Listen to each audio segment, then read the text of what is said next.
Hello, everyone. Welcome to Most Wanted Topics. I'm Kevin, your host, broadcasting to you from our studio in Most Wanted Comics in beautiful Bloomington, Minnesota. Along with me, as always, Atomic Tommy. How you doing today, Tommy? You know, I'm doing good. It's been another great week. It has been another great week. You know, we're full on go with our fundraiser drive for Union Gospel Mission, and I'm not talking money. We're talking toys and diapers and wipes for the Union Gospel Mission. We're wrapping that up on the 14th because on the 15th we're going to deliver all the toys and diapers and wipes that we received. So we want to thank everybody who's donated so far, and we also want to say continue to bring stuff in when you can because there is a great need for all that stuff. We want the kids to have a great Christmas. We want every child to have a present under the tree at the Gospel Mission. And we also want to make sure that the moms are taken care of with diapers and wipes for their kids. It's a great cause. I hope you keep going with it. And like I said, the 14th is the last day to deliver the goods because on the 15th, we're delivering to the Gospel Mission. So thank you and keep on supporting that. Housekeeping items for Most Wanted Comics, the store. We start on Tuesday. Next week, our bundle up, it's cold outside. All our sets and bundles in the store are going to be 20% off. So make sure you come in and pick up some sets and bundles from the shop because they're going to be 20% off. And that's good through Sunday. And then we'll have another surprise sale after that. So, Tommy, what do you think of that? The bundle sale. The bundle sale. You know, sets and bundles, people underestimate our sets and bundles.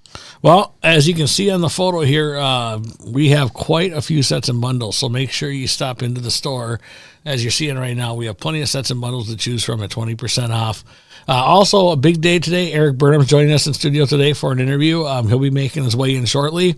But let's talk about some comic books and some other things. Tommy, let's take over. I want Tommy to take over this segment. What is going on in the comic world? Well, this week, I'm going to switch it up a little bit. I am going to talk about, a couple weeks ago, you might remember, on a Halloween episode, I decided to talk about a graphic novel rather than, the weekly comics. I think I'm going to do that again this week. Because I was kind of looking at our shelf, I was looking at the new comics, and I was, I read them, I read a couple, and I was thinking, you know what, I don't really want to talk about these. They're kind of mid, they're just a little eh. A little eh, it was kind of an eh week, So I decided I was going to talk about one of my favorite superhero shows currently going, and that is Invincible. Not the show, but the comic book right now. I've been reading the comic, and if you've watched the show but you haven't read the comic, I would definitely read the comic. I'd say the comic is definitely better than the show, and the show is amazing. The show is really a great adaptation of this book. I'll say that if you loved the show, you'll love this comic, and this is a pretty light read too. It's only about the first 4 issues. So if you want to pick up the first trade, I definitely recommend it. I'm only on issue 30. I've been reading nonstop these last couple of days. I love Invincible. And you love the series on Netflix too.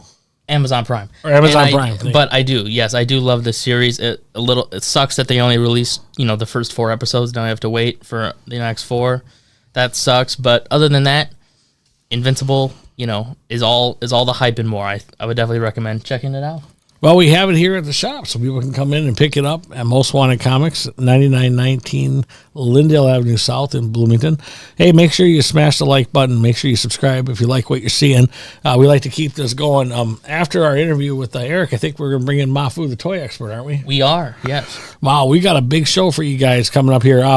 We're going to bring in ERIK Burnham here, do an interview with him, and then we're going to talk toys, and then we're going to have some more to talk about. We'll be right back.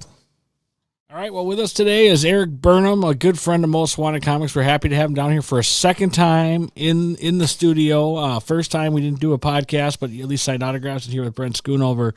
Welcome back from Brainerd. Oh, man, thanks for having me. I appreciate any excuse to get out of town. Oh, yeah, we love having you. You did a great job today. I tell you what, you got not only did you sign some autographs for some people, but you were able to rock out some sketch covers.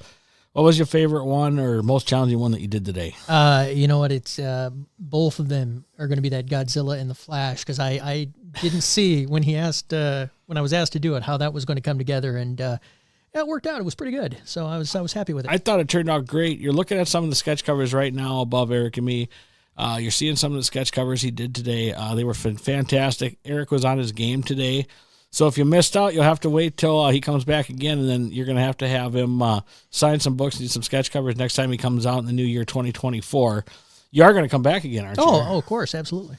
Cool. Well, let's talk about your career. There's some people that don't know who you are, so we're going to introduce this. ERIK Burnham, writer, IEW Comics. He's worked all over the industry. He's done Galaxy Quest, Back to the Future. He's done Turtles. He's done Turtle Adventures, Transformers, Beast Wars.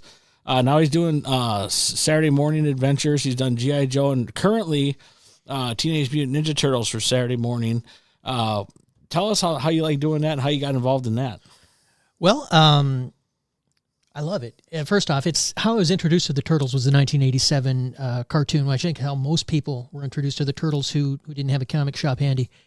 And that's the version we're doing in the comic book. So it's got action, but it's also got a type of comedy that I can sink my teeth into, breaking the fourth wall, having fun with that. So it's a straight up blast and a very different flavor than the mainline Ninja Turtle books. Well, it is old school. It is, yeah. So, yeah, and how it came about was, you mentioned G.I. Joe. That's kind of how it happened.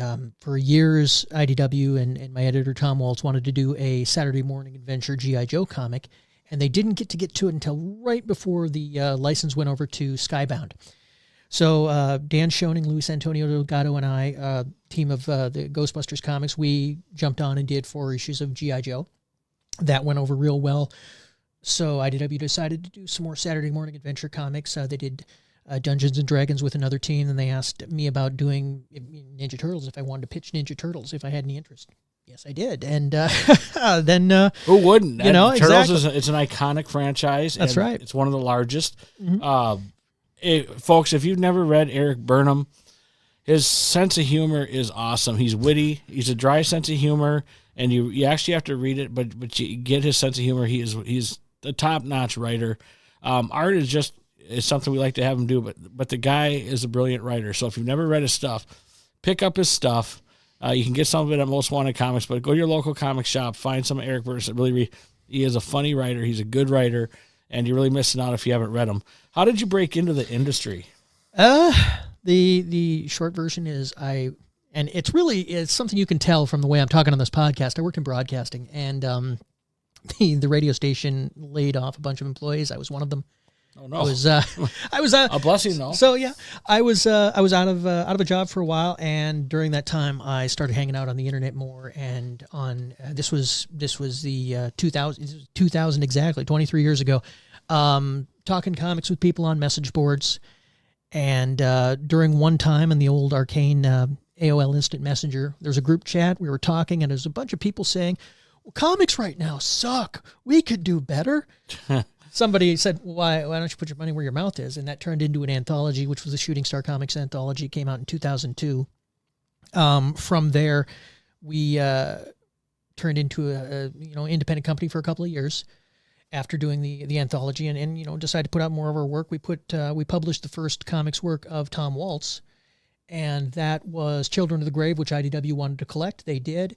They got on well with Tom. He started working there, and then asked me if I wanted to pitch for some anthologies and stuff through IDW, and that's how the ball got rolling in that, and eventually just became, my job.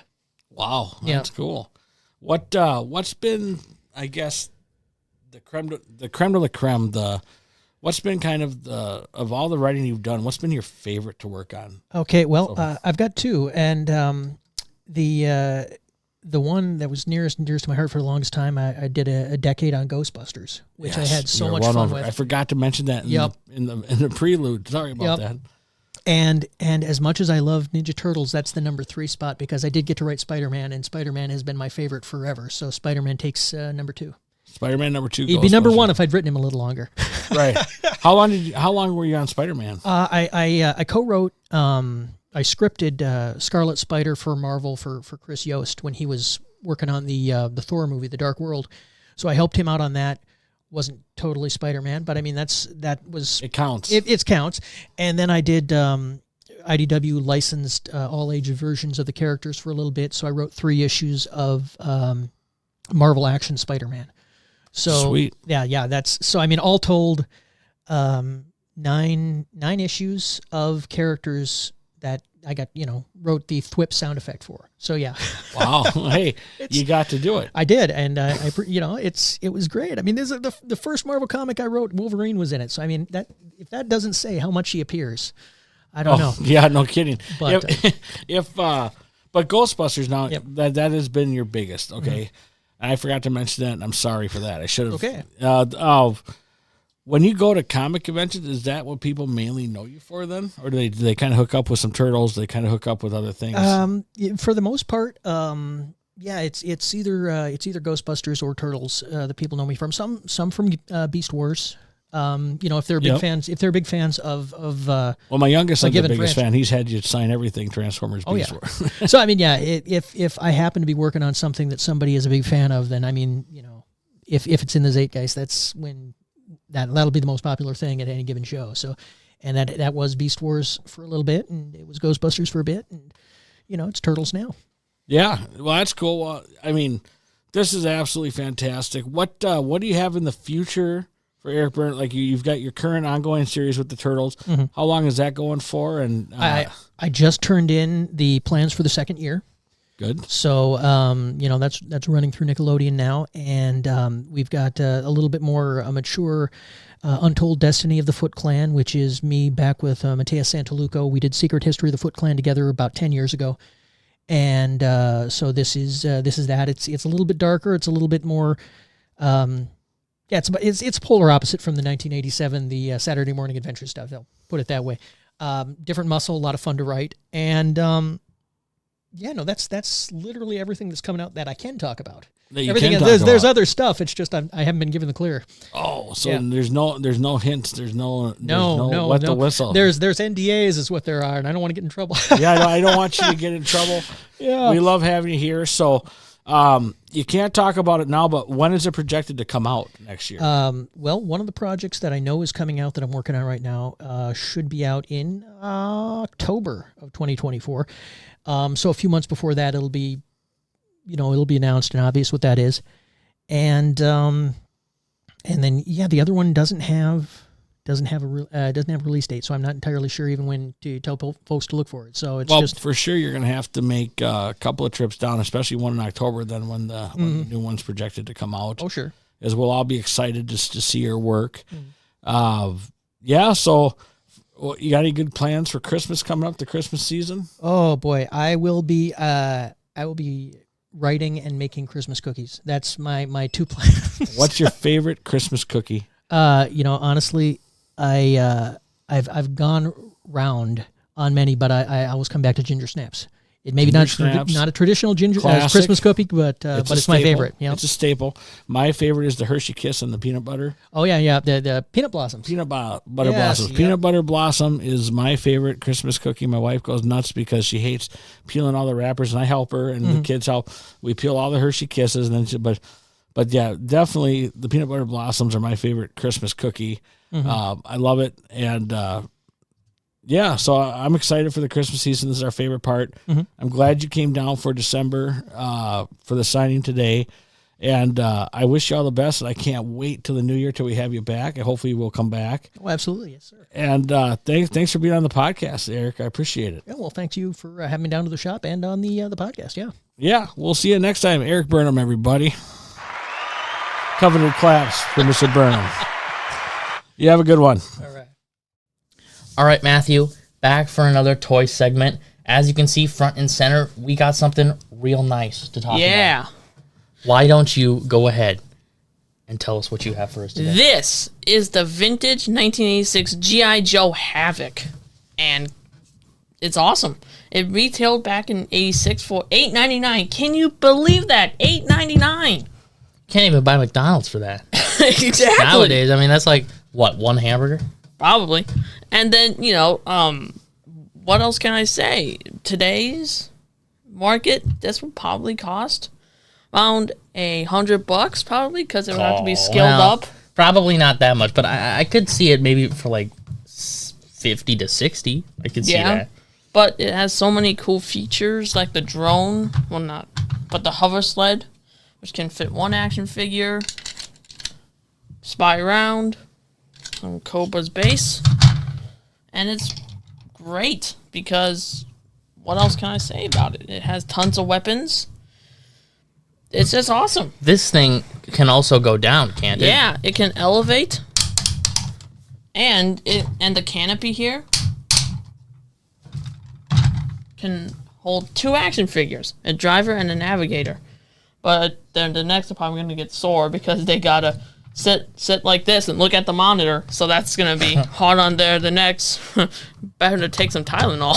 Better take some Tylenol. Well, this thing is pretty cool. So where on your shelf does this sit? You know, where in your display does this lie? Actually, this goes on my USS flag. Really? You do not have an actual USS flag. No. You made your own. Right, because if I had an actual one, then I wouldn't have a bedroom. That's true. Because so basically I just made it about 4.5 inches wide. And then I built the custom lower deck, and this is where it is, next to my APC. That's cool. Oh yeah, this is futuristic. So this came out. Would you say that this is probably? Is this one of your favorites? Is this sort of in the middle, least favorites in terms of all of the G.I. Joe vehicles that you have? What do you think? That's a tough one because even though this was re-released in 1990 for Sky Patrol. Oh, that looks dumb. Like the Sky Patrol one. Nah. You don't like the Sky Patrol one? No, because So, for those of us uneducated, what is Sky Patrol? okay, so it's basically when G.I. Joe basically took some vehicles like the Night Raven and everything, just made them chrome. Okay. And this had an orange, and then the rest was chrome, and it's called the Sky Havoc. And I'll just why? Yeah, okay. I can see how that might be stupid then. Well, thank you for showing us this. I appreciate it. We all appreciate it. We all love when you come on here and tell us, give us some history. I just graduated, high school, but I'm still here in history class. So I didn't want to feel left out here on the toy segment, so I decided I would bring one toy that we got into the shop just this past week, my favorite toy that's pretty new. I'm going to grab one of these real quick. And that is the brand new Marvel Legends, The Amazing Spider-Man, Andrew Garfield, part of the new Spider-Man No Way Home wave. We just got this in. It's available now. While I have plenty of issues with the Amazing Spider-Man films, this is a very cool figure, and it's very cool to be able to have it in the line. I was scammed into buying that little 3-pack that they had, so I will not be picking up this figure, but it's definitely worth having on your shelf. So, Yeah. I think that about wraps up our segment today. What do Oh, you think, Matthew? no. I brought some G.I. Joe classifieds to talk about. It's not over, ladies and gentlemen. It's not. Nothing is over. All right. So first figure, is General Hawk. Now, if you remember when we talked about the Hasbro Pulse segment, I think it was, I talked about the Hawk figure. It is a good figure, yes, but I wish it was Colonel, because even though, yes, this was released in 1986, I just like the look of the Colonel, because that was the first Hawk figure, and I hope that they redo this figure for Colonel Hawk. Well, it's pretty safe to say that the classified line is running out of 80s figures to do. Exactly, so because now they're just... it's probably not that far down the line. Yeah, here's the barrel of G.I. Joe classifieds, and here's like they're just kind of scraping any idea that they have. Yeah. All right. scraping it. What we got? Okay, let's bring out with General Hawk. All right, well, we have time for one more, Matthew. Show us one more G.I. Joe figure that we got. Shockwave. Now, not to be confused with the Transformers Shockwave. This figure is awesome. He comes with a big riot shield, a riot baton, 2 Uzis, a knife, and his cap. I think this figure would look great in a, trying to hold down a riot because of his shield. Mm-hmm. It just looks awesome. There aren't too many riot shields in the line, are there? No. So that's a first. Well, thank you for coming on. Thank you for talking toys with us. No problem. We'll catch you the next time. Yeah. All right, thank you. Well, that's cool. Now we have Eric. It's just I love to have ERIK Burnham in the shop. He's such a good dude, good writer. I mean, and even we underestimate his drawing ability. He drew some great sketches, as you guys all saw. We also established the most important thing, which was our favorite Christmas cookies. And so we know that Eric likes the ginger snaps. I like the peanut butter blossoms. Tommy, what's your go-to when it comes to favorite Christmas cookies? Sugar cookie. sprinkles, little flakes, whatever. Sugar cookie all the way, man. You don't like the frosting on top of the sugar? Depends what kind of frosting, Depends what kind of frosting. But I'm perfectly fine with just a plain old sugar cookie. I think those are perfectly fine. It's a staple. There's one thing I love this time of year, too, besides the cookies, is the Chex Mix. I'm a Chex Mix guy, so I love having Chex Mix to snack on around Christmas time. Go ahead and put a comment in the comment section if you give us your favorite Christmas cookie or favorite snack that you like to have at the holiday season. We'd love to know more about you guys out there watching us. So make sure you smash the like button and go ahead and put some comments down on what your favorite Christmas cookies or favorite snacks are. Tommy, it's just a great time of year. We're having a lot of fun. Our Sets and Bundle segment coming up starting on Tuesday. So we hope everyone comes for that. Anything else we need to do before we wrap this thing up? I think we're good. We had a good show today. We'll see you guys next week. Take care. Have a good one, everybody.